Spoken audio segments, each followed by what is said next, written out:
Hello, and welcome back to Humanity First. Today I wanted to talk about two figures who, though they're very different, have contributed a lot to our movement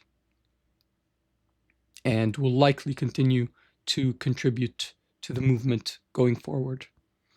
And I wanted to discuss these two individuals. First, just pay tribute to them for the work that they've done, which I consider heroic, and to assess their impact and to think about what their stories or actions tell us about possible directions that we can take this movement and how it can ultimately be successful. So, the first individual that I wanted to talk about is someone who can be said to be the founder of the field of alignment. And that person is Eliezer Yudkowsky. It's hard to overstate the degree to which Eliezer really drove the conversation on AI safety. He was, for almost 20 years, the lone voice in the wilderness discussing this subject.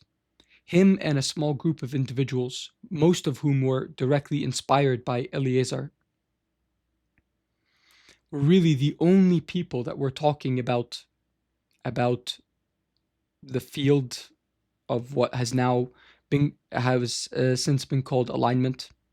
This idea of the possible dangers of developing superhuman artificial intelligence. And a lot of the terms, a lot of the concepts that people who are now in this area use to discuss and to communicate about the problems that are associated with the growth of superhuman AI are directly traceable to Eliezer and to his body of work. Eliezer is known for a bunch of different things, actually. The way that I came in contact with his work at first was through a school of thought that he founded, which he called the rationalists. So this was a philosophy, maybe a set of techniques that he preached.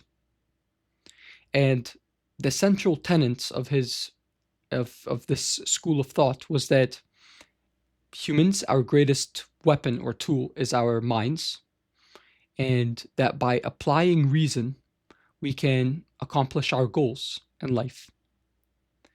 But that the human mind had certain flaws in how it reasoned, some predictable and systematic flaws, and by noticing these flaws and implementing some techniques, you can improve your own reasoning and so accomplish what you want to accomplish in life. This was sort of, to summarize, the school of the rationalists that Eliezer founded. And I remember when I first came in contact with that body of work, with that thought, with that community, that they spent a lot of time discussing things from a strange vantage point. It almost seemed as if they were talking in terms of something detached from humanity, from a vantage point that wasn't really tied up with humanity. Like, they saw humanity as just a special case of intelligence amongst a lot of other possible intelligences that can be out there and can be fundamentally different from us. And now I know that really that was because the rationalist school was a direct product of the mind of Eliezer. And his mind was, at that point, obsessed with this problem of AI safety, and saw this approaching problem. And so he developed his theory of rationalism. from that field from that from that interest of understanding the development of intelligent minds that are non-human. So Eliezer did many things. We talked about rationalism as a school, but what we're more concerned with right now is his work directly on AI safety. And so, as the story goes, he founded MIRI, which is the Machine Intelligence Research Institute, in I think 2001, in the early 2000s. And at the time, he was interested in developing artificial intelligence. He saw it. He grew up on science fiction, like a lot of us did, and he was really interested in. And he saw the potential of artificial intelligence, and so he was interested in working on this problem. And a year or two into working on this problem, he began to realize that the problem of making sure that the system that you produce is safe is actually a very hard problem. And that's when he switched his focus from trying to develop artificial intelligence that can surpass human capabilities to trying to develop techniques that can be used to align this super intelligent agent once it is developed.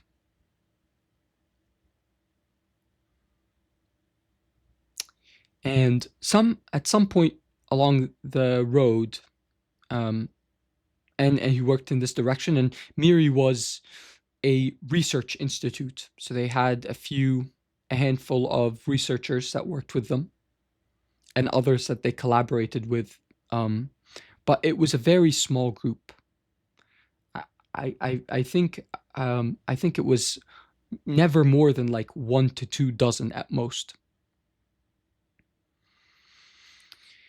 And at some point, though, they kind of gave up on actually finding a technical solution to alignment.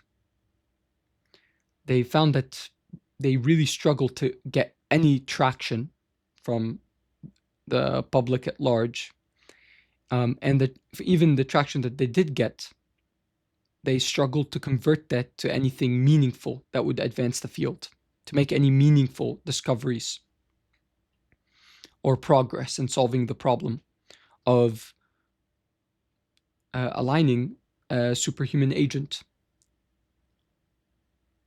And so they switched their work to be purely. They switched their work so that to be purely an outreach movement, to reach out to people, especially people in, I suppose, positions of power, in order to warn them about the possible risks of artificial intelligence. And in many ways, their crowning achievement or accomplishment was a conference that they were able to pull off, I think it was in 2016, where they got together a lot of the key founders of artificial intelligence, the pioneers, along with a lot of tech leaders. And they published this to talk about artificial intelligence, and other intellectuals to talk about artificial intelligence and the dangers it presents to humanity. And they published at the end of that a statement that was that a lot of people signed onto. And it was a very famous statement in which they identified artificial intelligence as a possible risk of human extinction, and as a subject that is worth special attention, and to mitigate the risk. And but of course, ever since then, the technology has continued to improve, and it was really after 2022 with the release of ChatGPT that the world started en masse to pay attention to Eliezer and to his movement. So that was really the first time that that movement had popular or public attention paid to it. It was always a movement of which those that were at the forefront of developing this technology were aware of, but it was never really meant to reach out to the people. But since 2022, it's interesting because Eliezer kind of went through a period at which you could tell he was very depressed, very pessimistic about the future, because it was very clear that everything that him and his school had warned about was coming to pass. All that they had predicted would happen as you get more and more powerful systems was beginning to come about. And in essence, they had fundamentally failed in their mission of preventing the development of this technology by reasonably convincing and arguing with individuals who are at the forefront of developing this to take AI safety seriously. But Eliezer is back, and so is his movement. And recently, him and another colleague from MIRI published if anyone builds it, everyone dies, their like manifesto talking about this issue. And from what I've seen, the book has excellent sales. So their message is, first of all, very well developed because they've been thinking about this for a very long time, because Eliezer himself is a seasoned writer and is very effective in communicating his ideas. So they're very effective for that reason. And also because the people are ready for this message. Artificial intelligence is now widely deployed enough that many people have personal experience with it. And so there's a receptiveness to what they have to say. So that's one figure that I wanted to talk about. And the rationalist community and the AI safety community, they kind of overlap slightly. And I would say that their center of mass is the Less Wrong blog website. It was this blog or website that was developed by Eliezer himself, and where people post different articles there. They're moderators. There's a whole very vibrant, active community of people. And though the membership isn't very large, I think the official membership is in the hundreds, like maybe 600, 700, something like that.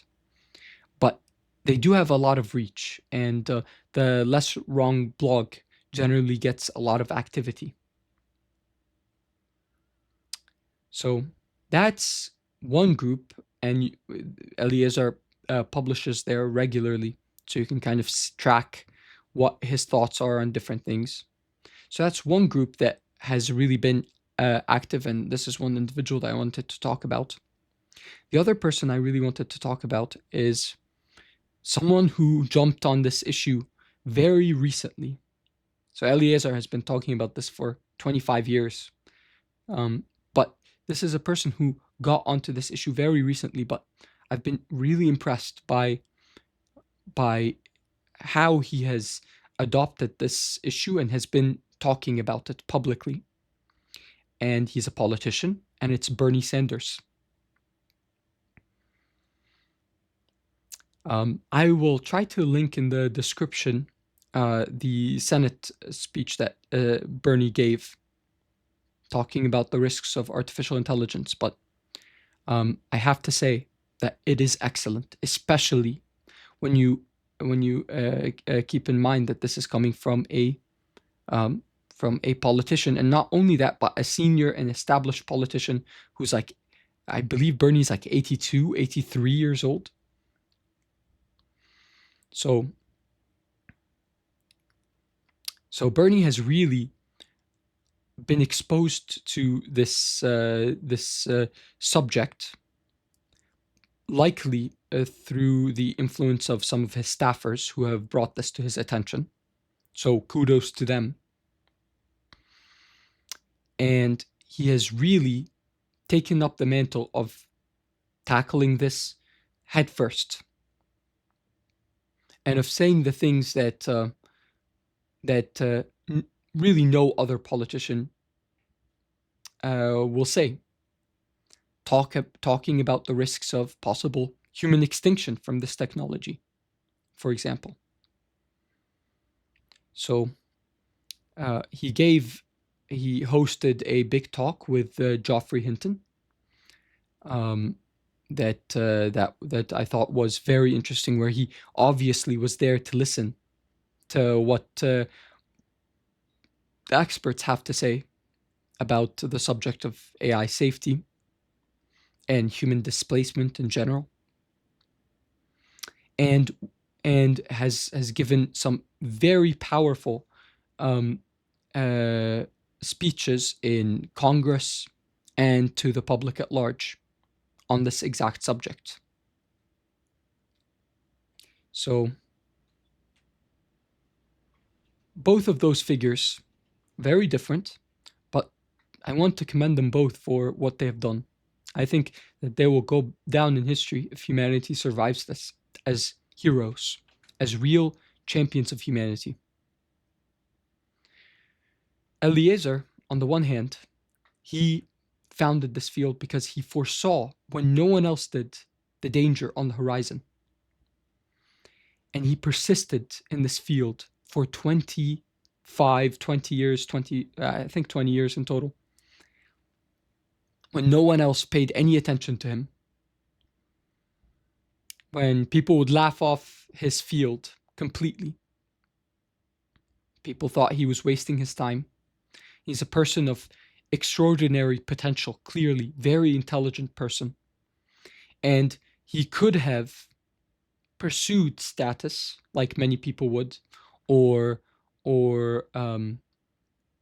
wealth, but he chose to stick with this field that didn't seem to have any traction with anyone consistently for many, many years, and who inspired so many others to talk about this issue and gave them the vocabulary that they need to discuss this and to spread this message.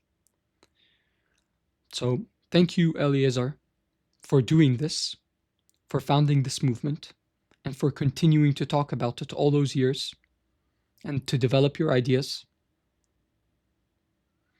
And maybe you weren't able to prevent the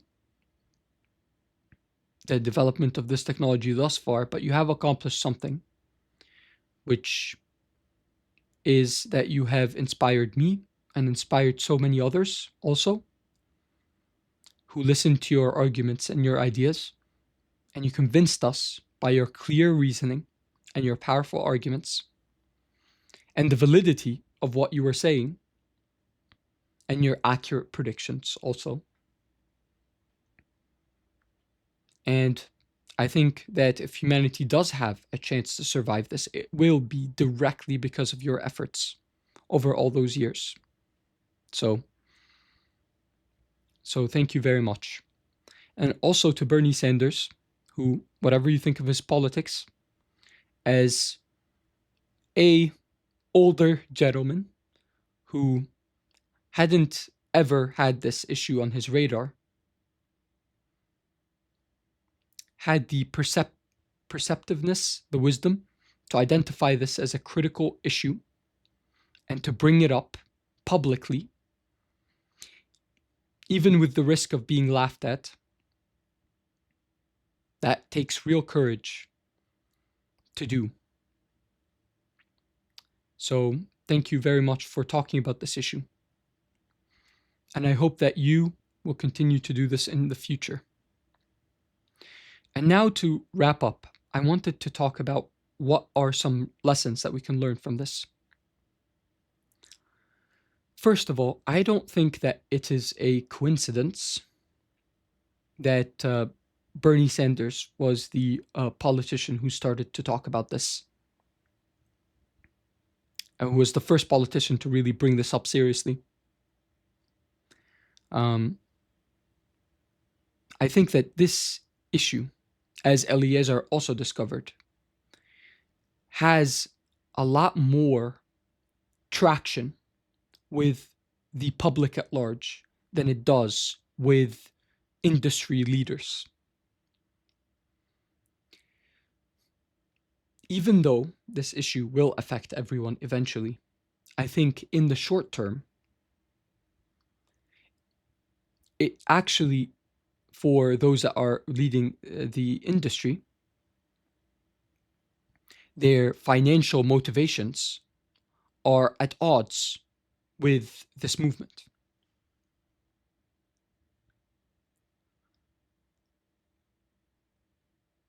So the industry leaders will be naturally less susceptible to this message than the public, who doesn't have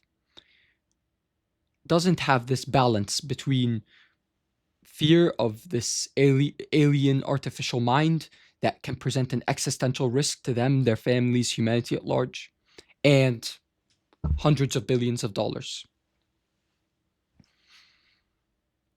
And because of that, I think they see things more clearly. There might be more going on here. Why this message resonates more with the public than it does with industry leaders. And I want to be very careful here. By industry leaders, I don't mean those who are the founders of this technology, many of whom consider artificial intelligence to be a serious risk, or the researchers that are currently working on alignment or interpretability. They actually are dealing firsthand with developing capabilities of the models that we have now. And they know better than anyone the dangers. But I'm talking about a class of individuals that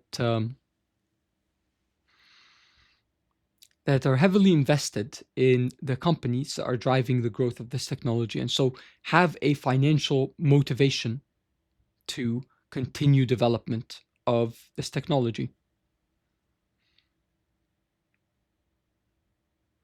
And so I imagine that our movement, the movement that is trying to slow down or stop the development of artificial intelligence, who sees the danger of what's coming if this technology continues to be developed the way that it has been developed, I think that it has a lot of cachet with the public. And so it's a perfect image. It's a perfect message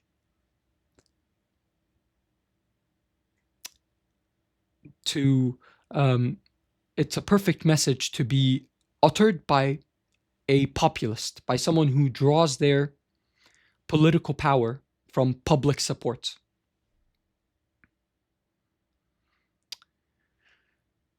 And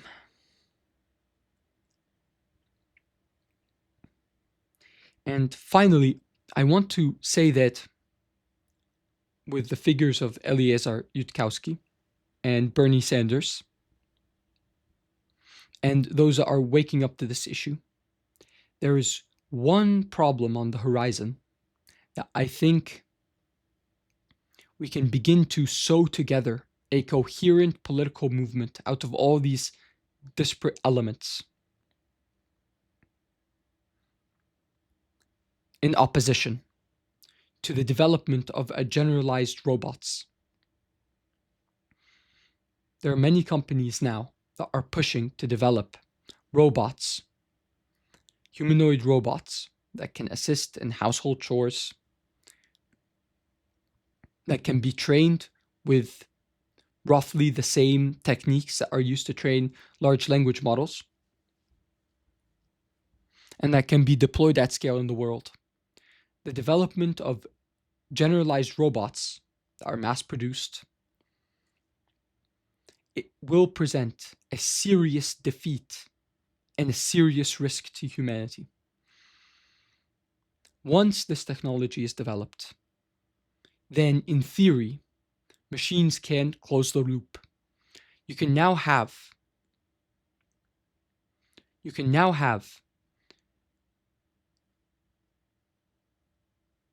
a self-sustaining system that does not need to rely on humans in theory. It will also represent a psychological barrier that will be broken.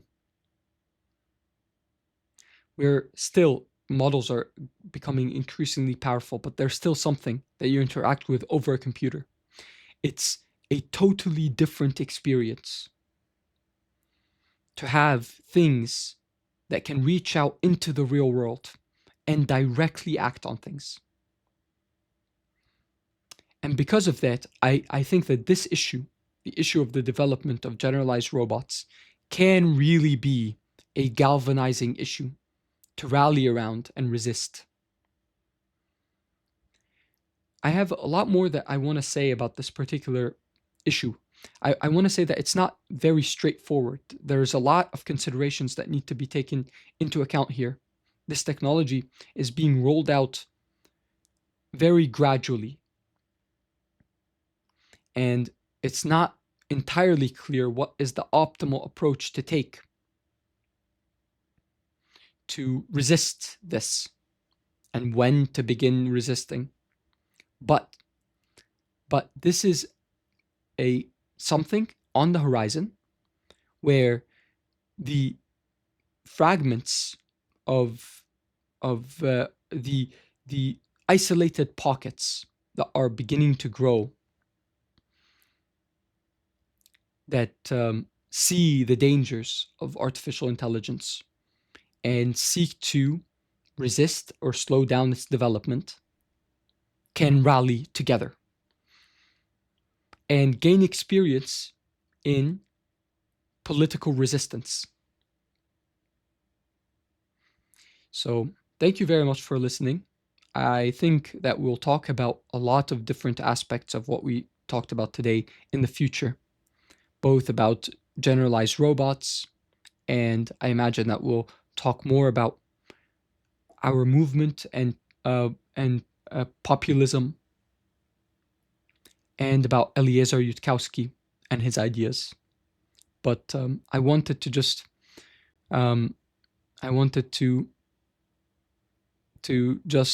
begin by in a posture of gratitude to those individuals that have already sacrificed a lot and that have demonstrated impressive and admirable perseverance and courage in talking about this.